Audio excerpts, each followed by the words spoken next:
Hello, sir. My name is Douglas Zerby. Who are you? I am the Los Angeles County Coroner. You were brought here after the Long Beach Police Department defended themselves on December 12, 2010. Do you recollect the police shooting you at all, Mr. Zerby? No, I do not, and I don't see how I could. I had prescribed Valium and 4 times the limit of alcohol in me. There was some marijuana in me as well. But all of these together make me very sleepy and a little hungry. Why was I shot by the police? I have no criminal record and would never harm myself or anyone else. All of this is true. But you were allegedly terrorizing the streets of Belmont Shore until the Long Beach Police Department stopped you with a lot of guns and bullets paid for by the Long Beach taxpayers. And though there were no reported crimes in Belmont Shore, a 911 caller felt you were a threat sitting on the stairs minding your own business. What do you remember, Douglas? I remember thinking of my 8-year-old son and thinking I should go to a friend's nearby home and sleep it all off. I got there safely around 4:30 in the afternoon and he wasn't home.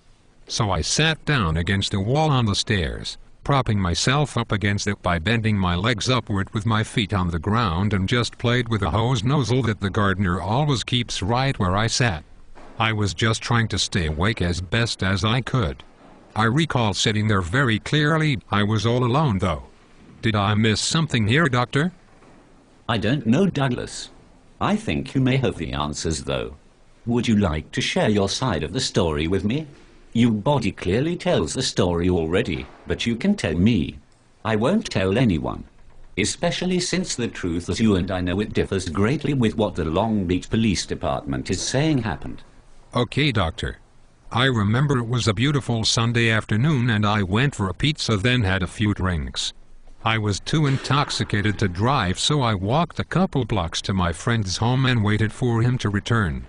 It was broad daylight and I was having trouble keeping my head up and staying awake. So I sat down in the position I mentioned and held my head up by putting my elbows on my propped up knees. I had the hose nozzle in my hand that I was playing with for a while to stay alert, but needed to hold my head up, so I did so as I said, with my elbows on my knees bent up to hold my head up. Then I ended up here with you. And you tell me I was shot? My goodness. My body has so many holes in it. How could the police be so careless as to riddle my body with bullets like this? Why didn't they just come up to me and help me? I could have been nearly dead due to alcohol poisoning. Again, you are right, Douglas. You were very intoxicated in broad daylight and filled with bullets by the Long Beach police that never alerted you as to their presence. But the police told me you extended your arms out in front of you in a shooting position and they felt you were going to open fire. But I would never do such a thing. And it was a hose nozzle, Doctor. I do not have guns, nor have I ever committed a crime. I have a question for you. Okay, I'm listening. But remember, in the end I have to reconcile this with the Long Beach Police Department, so they are not in any way accountable for your untimely death. That's just a fact, Douglas.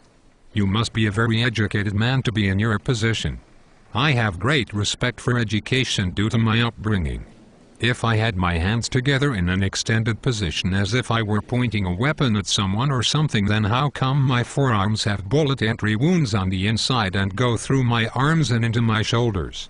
Also, why don't my hands have any wounds at all if right behind them and in a supposed shooting stance I have many gunshot wounds in a straight line down my entire breastplate? My hands were not together, Doctor. Neither were my legs. Isn't it obvious I was moving my arms to hold my head up and was shot once my arms were bent at a 90-degree angle, therefore not pointing at the police I did not even know were there? This explains how and why my chest was exposed and why there are holes in it now.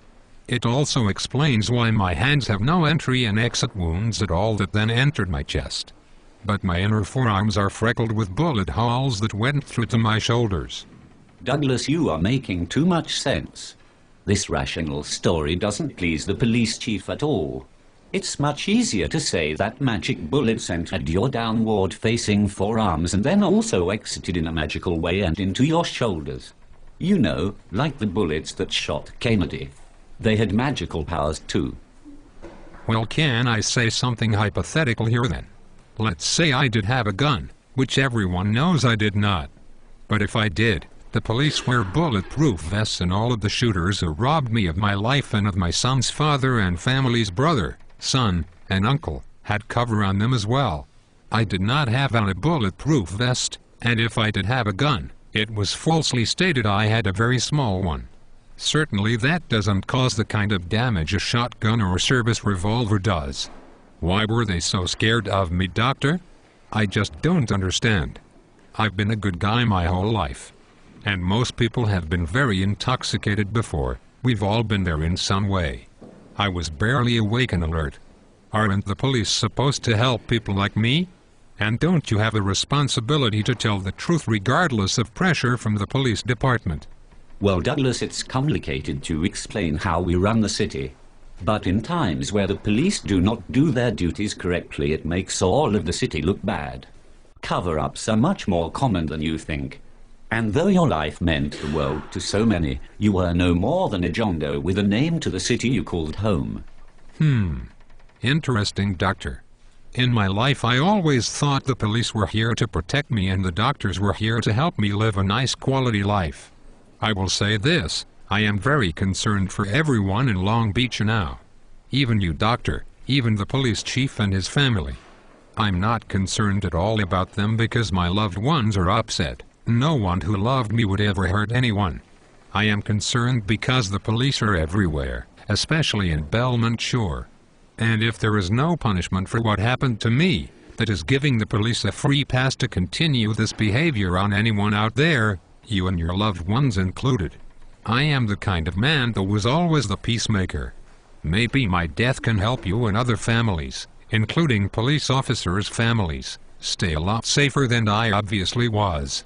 I think it would be best for me to hang around until new procedures are implemented to create a safer community. Because even though I am dead, I still care very much.